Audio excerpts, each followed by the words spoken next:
Good evening, ladies and gentlemen, and welcome to the Mikey Report for August 10th, 2010.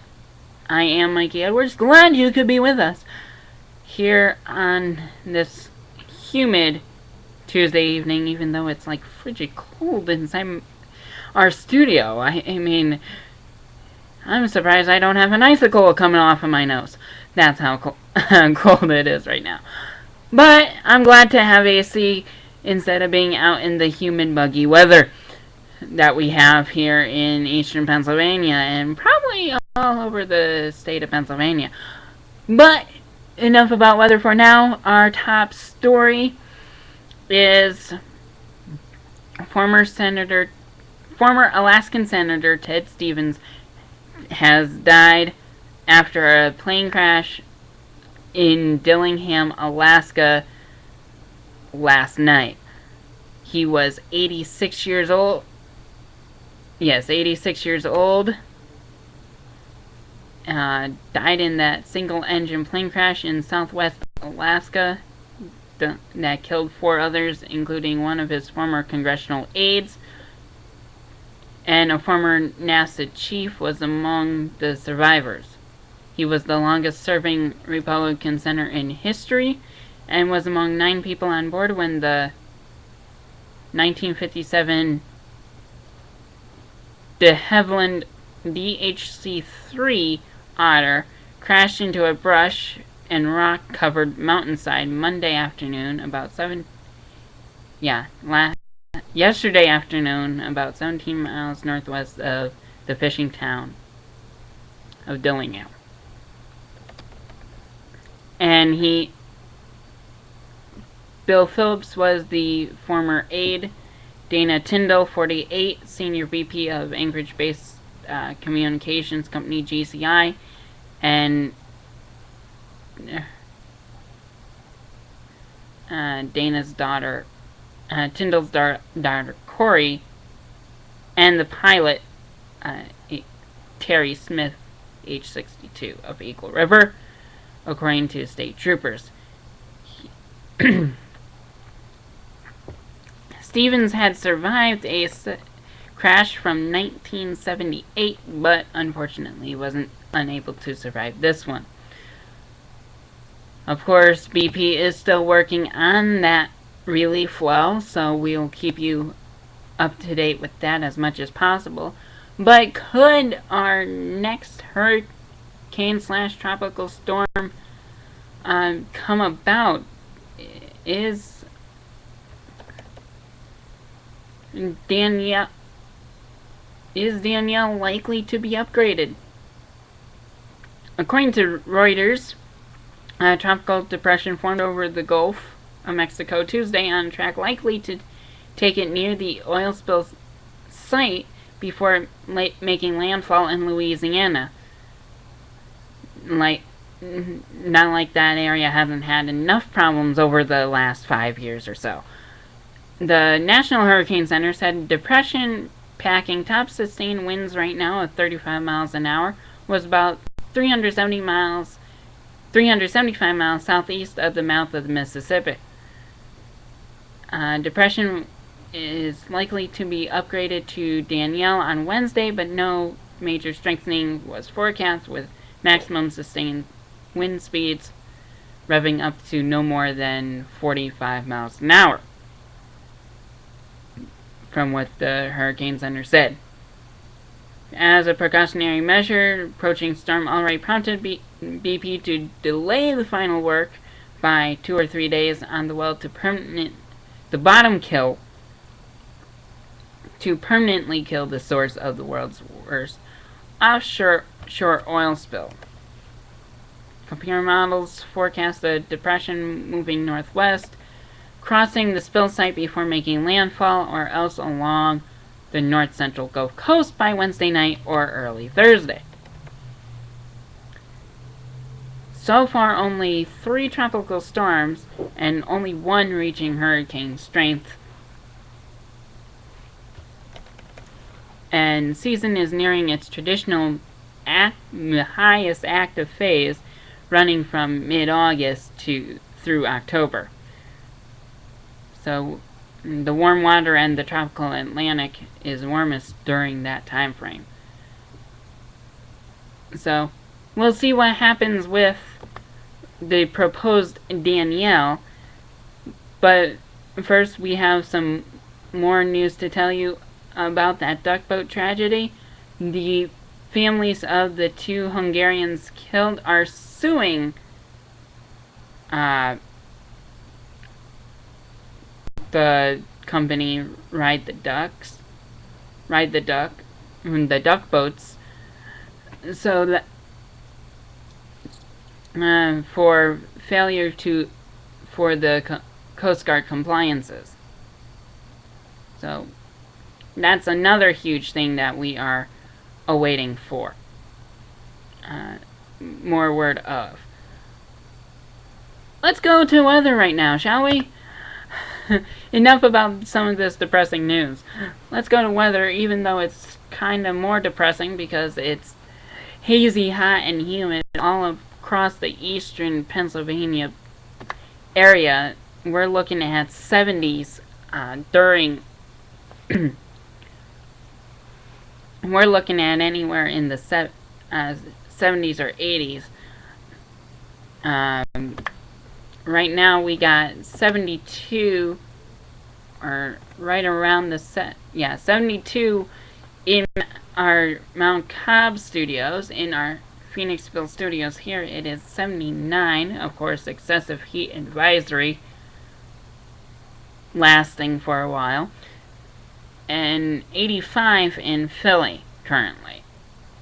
Our long-term forecast is as follows. Tonight we're looking at a low of 63 degrees under partly cloudy skies. Tomorrow, 83 degrees, partly cloudy. For the high, and 60 for the low. Tomorrow night, this is up in Mount Cobb. Thursday, we're looking for... Into Friday, we're looking for a slight cool down. Afternoon thunderstorms possible. High of 79 on Thursday, with Friday having some showers with dipping down to 70. So we are going to be seeing a cold front coming through, and the weather being the rains hopefully to cool it down some, but not a whole lot. As our hot weather continues, Saturday, partly cloudy, 77 degrees, and it's 77 for the next 2 days after that, the 15th and 16th, both with scattered thunderstorms in the forecast, isolated thunderstorms on Tuesday. High of 79, Wednesday the 18th, high of 79, and Thursday, scattered thunderstorms, high of 79.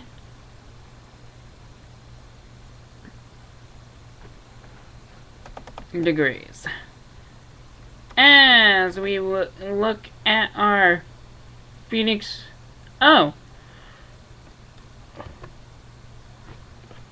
last couple days I forgot to tell you what the high was. That's not good for me. High was 86 degrees today. For today's high, average of 77. And that's up in Mount Cobb. Down here in the Phoenixville area, there is an air quality alert.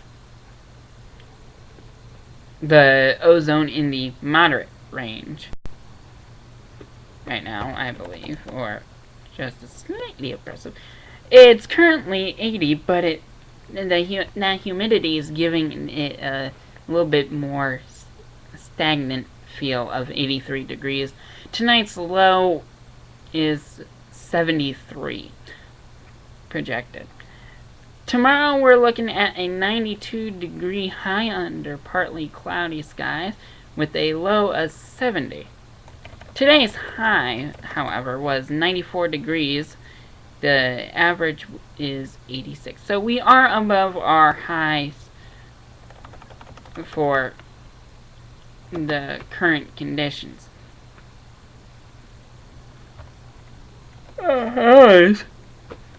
We look at the rest of our forecast forecast, our extended forecast. Of course, I mentioned about that cold front coming through this week, later on this week. Thursday, we're looking at afternoon thunderstorms possible, 84 degrees.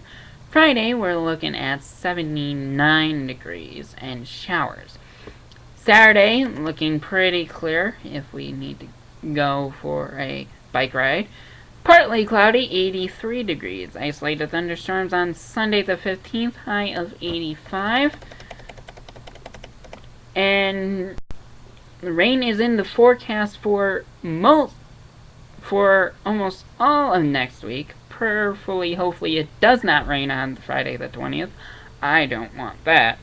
Monday is 16th, Tuesday is 17th, Wednesday the 18th, and Thursday the 19th. All projected scattered thunderstorms, highs anywhere between 82 and 85 degrees. Now, we have some crazy baseball news to bring forth.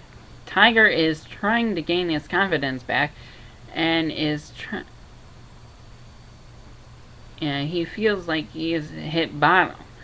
He's eyeing the Ryder Cup, though, so we'll see how he fares this weekend. Steven Strasburg gave up 6 runs in his return off of the DL. Nationals lost 8-2 to the Fish. Yankees and Rangers are in the top of the 9th, tied at 3, 2-2 count, 2 out to Marcus Timms. So we'll see what happens with that. The Phillies just got rocked. Kyle Kendrick didn't even make it out of the 4th inning. He gave up 6 runs, 5 earned in the 15-9 loss to the Dodgers. Red Sox end up beating Toronto 7-5. Tampa Bay shut out Detroit 8-0. And so if the Yankees do come out on top, then no change in the standings, in the top of the standings in the AL East. However, it is going to the bottom of the 9th, and David Murphy, Jorge Cantu, and Benji Molina all have hits, but David Murphy is the one with the RBIs. It's tied 3-3 going into bottom of the 9th. This could go extras, so we'll try to keep informed with that. Like I said, and are the Cardinals? And did the Cardinals actually? Cardinals did beat the Reds, so they are tied with the Reds for the NL Central top. Shaq is on the Celtics, and the Celtics are facing the Lakers on the 30th. So it's a Shaq versus Kobe match. And from what I've heard, the Sixers are actually going to be looking at... Sixers are facing the Heat to start the 2010-2011 season. So that's going to be interesting. The big three and against Evan Turner. That is going to be interesting. But Mickelson's having some major arthritis, so bad he can't even walk. Percy Harvin's suffering from migraines, according to Brad Childress. So we are gonna close out now with stocks. Stocks were down today after being up yesterday. Dow was down 54.5 to 10,644.25. Nasdaq down 28.5 to 2277, and the S&P down 6.75 to 1121. I believe that's everything for the Mikey Report for tonight. I will see you next time.